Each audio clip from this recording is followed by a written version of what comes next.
kehadirannya dalam rapat evaluasi pada hari ini. Jadi saya mendapatkan laporan. Jadi hasil laporan yang saya terima 3 bulan ini diketahui bahwa terdapat penurunan jumlah pelanggan sebesar 15%. Jadi kondisi ini tuh perlu segera kita tangani agar tidak berdampak pada perusahaan kita selanjutnya. Saya harap pada pertemuan hari ini kita dapat mendiskusikan faktor penyebab serta solusi untuk mengatasi permasalahan tersebut. Untuk Saudari Hanifah. Baik, selamat pagi Ibu Berlin. Terima kasih atas arahannya. Kami berdua telah meninjau laporan tersebut dan pada hari ini kami telah menyiapkan beberapa catatan untuk dibahas lebih lanjut. Mungkin Saudari Isa juga akan menjelaskan. Baik, selamat pagi Ibu. Jadi kami berdua selaku menyampaikan keselamatan dari bagian layanan administrasi pelanggan.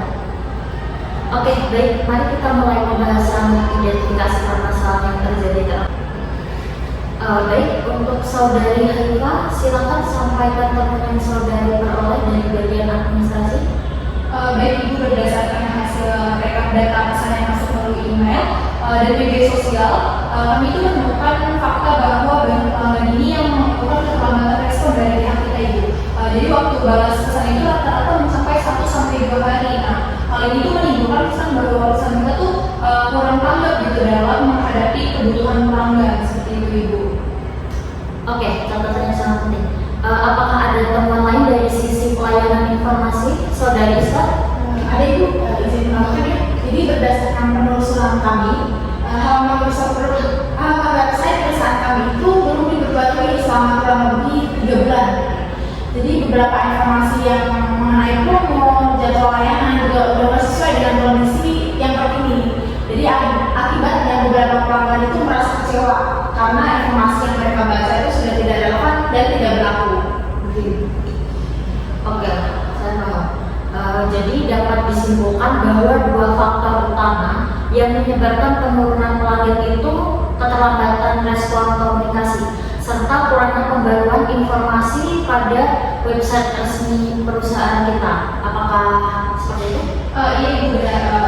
Dua itulah yang banyak dikeluhkan oleh pelanggan. Baik, sekarang mari kita analisis bersama dampak dari 2 permasalahan tersebut ya. Menurut saudari berdua, sejauh mana hal ini mempengaruhi kepuasan pelanggan di perusahaan kita ini? Baik Ibu, saya izin menjawab terlebih dahulu ya. Menurut saya, kecepatan dalam memberikan respon terhadap pelanggan itu sangat berpengaruh ya terhadap persepsi pelanggan itu sendiri. Jadi ketika kita memberikan pelayanan yang cepat itu, mereka akan cenderung lebih senang gitu. Ketika mereka tidak memperoleh tanggapan dengan cepat, mereka itu merasa kurang dihargai seperti itu Ibu, dan cenderung itu mereka akan berpindah ke penyedia layanan yang lainnya seperti itu. Saya juga berpendapat Ibu, selain itu informasi yang tidak valid di website juga dapat menurunkan tingkat kepercayaan pelanggan kepada perusahaan kita Ibu, karena mereka mungkin merasa bahwa perusahaan kami itu tidak konsisten dalam menyampaikan informasi kepada pelanggan di luar sana. Baik, analisis yang cukup baik ya. Maka dari itu kita perlu menyusun strategi perbaikan yang bersifat jangka pendek maupun jangka panjang.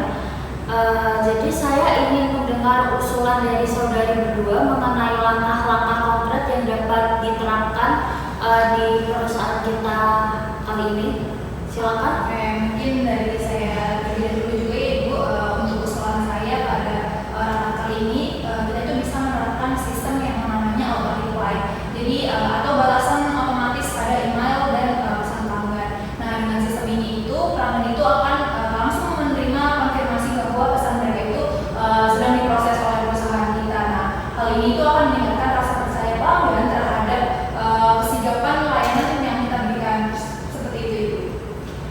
Saya izin menambahkan Ibu, jadi agar proses tindak lanjut pesan yang tadi Haifah sampaikan itu bisa melalui aplikasi yang bernama Customer Relation Management atau bisa disebut dengan CRM.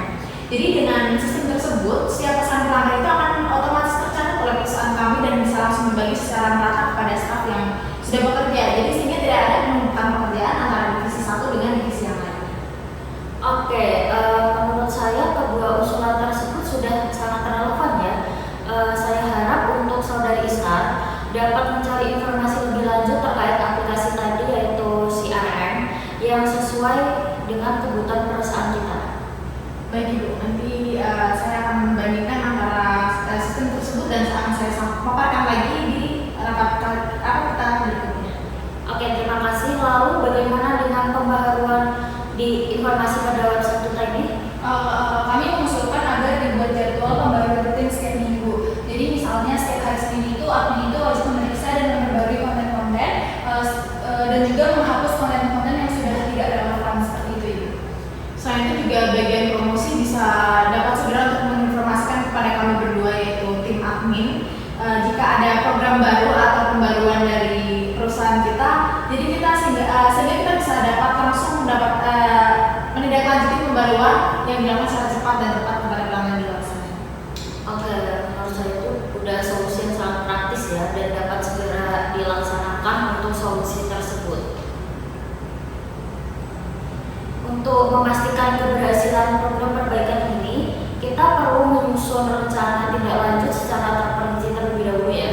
Baik Ibu, saya akan bertanggung jawab untuk menyusun format auto replay dan template pesan singkat yang digunakan oleh staff agar bahasanya itu konsisten dan sopan seperti itu, Ibu. Saya juga akan menelusuri aplikasi yang disiarkan kami dengan tepat serta menyiapkan laporan analisis kelebihan dan kekurangan aplikasi tersebut dan akan saya paparkan lagi. Oke, baik. Sementara itu saya akan berkoordinasi dengan bagian IT untuk memastikan sistem tersebut dapat diintegrasikan dengan email perusahaan terlebih dahulu ya. Selain itu, kita juga akan menyusun panduan operasional agar seluruh staf ini dapat memahami prosedur kita yang baru ini. Saya izin menambahkan ya Ibu, mungkin kita itu perlu mengadakan pelatihan singkat gitu agar para staf itu terbiasa dengan menggunakan sistem-sistem yang kita buat baru ini seperti itu. Saya setuju Ibu. Jadi pelatihan tersebut juga dapat menjadi sarana sosialisasi antara kebijakan baru di bidang layanan pelanggan seperti itu. Oke, saya setuju dengan usulan tersebut. Mari kita jadwalkan pelatihan internal pada minggu terakhir bulan ini saja ya. Jadi untuk Saudara Haifa dan Saudara Istar, mohon bantuannya untuk menyiapkan materi pelatihannya ya, dan juga panduannya untuk staf yang lain. Baik Ibu, kita laksanakan. Oke, terima kasih atas partisipasi dan kerjasama saudari berdua. Saya sangat mengapresiasi ide-ide konstruktif yang telah disampaikan pada rapat hari ini. Semoga langkah-langkah yang kita rencanakan pada hari ini segera dapat mengatasi dari permasalahan kepuasan pelanggan dan memperbaiki citra perusahaan kita kali ini. Baik, terima kasih Bu Berlin. Kami berdua akan segera menindaklanjuti hasil rapat dan laporkan perkembangannya pada rapat berikutnya. Benar Ibu, kami juga optimis dengan adanya sistem baru ini sehingga pelayanan kami kepada pelanggan akan menjadi lebih cepat ke depannya. Oke, baik. Dengan demikian rapat evaluasi pada hari ini saya cukupkan. Terima kasih atas perhatiannya saudari berdua dan kerjasama saudari berdua. Saya tutup rapat evaluasi kali ini. Terima kasih. Selamat pagi. Selamat pagi.